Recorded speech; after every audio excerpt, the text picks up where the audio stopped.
Hello, my friends, and welcome back to Alien Protocols. So, there have been sightings of lights in the sky over Colorado and Nevada, I believe also.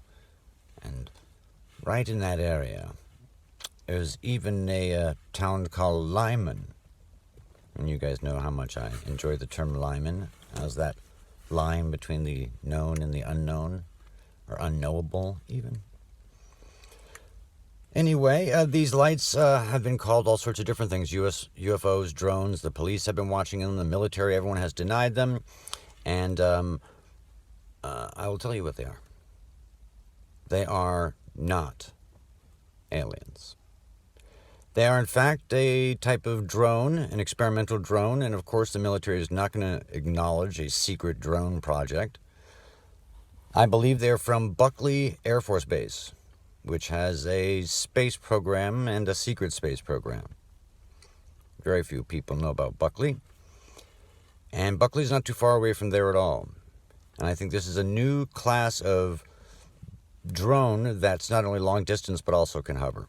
When you look at the Predator and a lot of these other long distance drones, they cannot hover.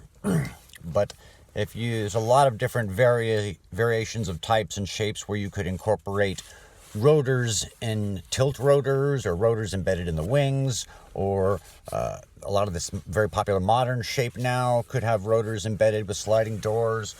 All sorts of different possibilities for a long distance drone that also can hover. But what if that drone also worked with a team always, as drones should work more than just one? One of the drones could be electromagnetic warfare. Another one could be strictly one type of missiles or weaponry. You could have a variety of different drones for different purposes. And they work together on these missions. And they would be a powerful force, especially if they could go long distance and hover. Much love. What do you guys think?